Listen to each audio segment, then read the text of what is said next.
As you know, we lost another important member of the musicians community about a week ago, and that was the tragic death of MCA from the Beastie Boys. Unfortunately, that's not what I'm really here to speak about, because for one, I've already made my tributes known on other outlets, and there's kind of a bigger issue here at hand. Now, I don't consider this to be an issue, so far as I'm trying to mean this to be disrespectful. So for those of you who want to take my opinions that are about to follow as disrespect towards the deceased, please get that notion out of your mind as you're watching the following minutes. This is simply the curious thoughts and observations of somebody who happens to not only worship and love music, but also works in the business, also works in a record store, and notices the thing that I'm about to say, which is something that I'm sure you guys have all noticed as well, but perhaps I've noticed it a lot more, considering I am selling the consumer the end goods. It has become blindingly apparent to me that if you want to sell records, if you want to sell music in this game, you have to die.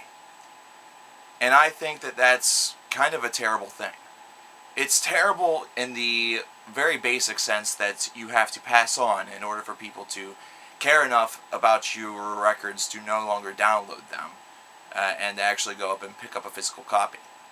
MCA and the Beastie Boys sold 55,000 records within the period of about 4 or 5 days. They were averaging about 14,000 a week prior to that, and it was really just kind of a shock.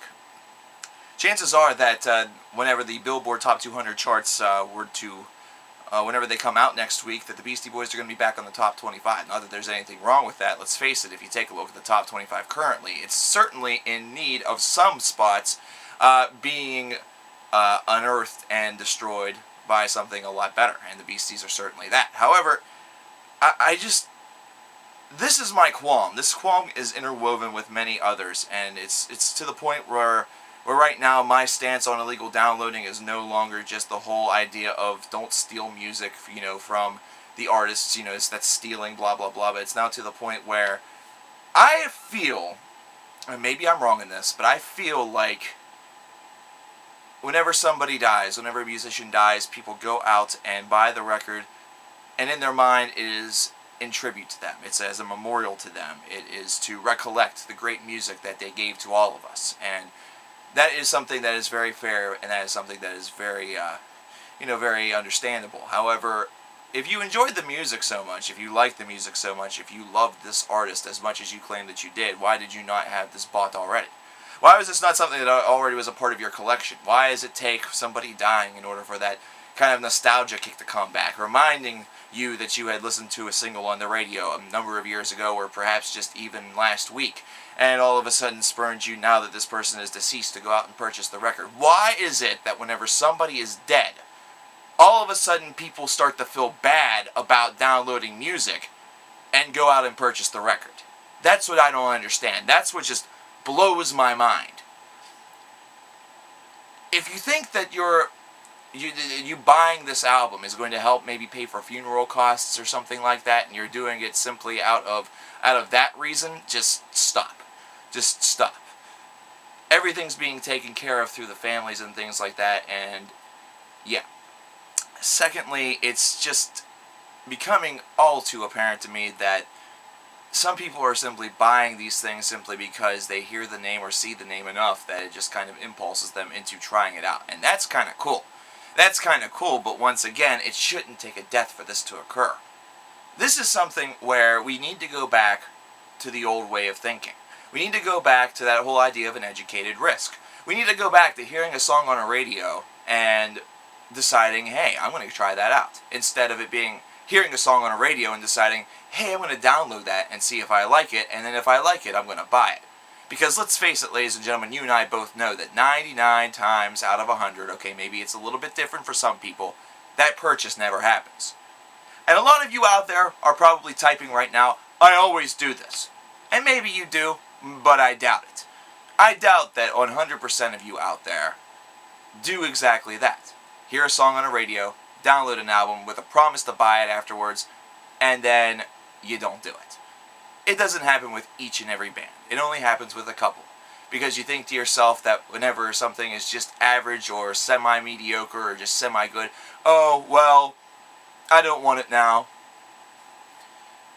An artist should not have to die in order for you to almost feel guilt-ridden in a way to buy their music.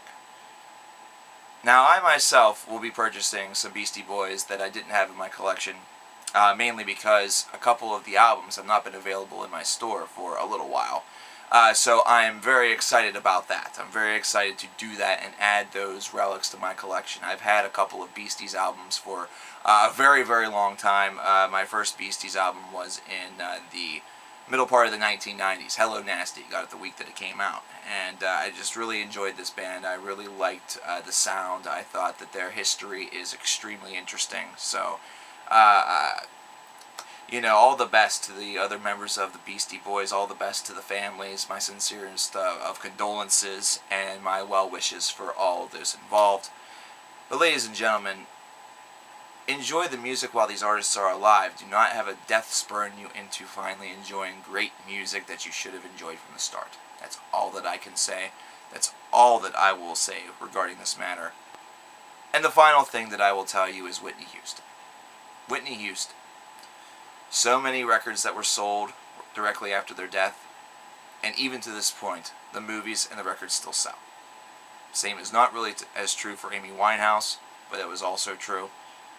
And the one thing that really kind of disappointed me was the lacking of Davy Jones. I don't know what else to say. Enjoy music while they're alive. Respect them with tributes if they do happen to pass away. But respect and love the music while they're alive, folks. Because these guys, they're not going to live forever. And you got to love them while they're here. You got to support them while they're here. Because if you think that supporting them after they're gone is going to help them, they don't need money where they're going.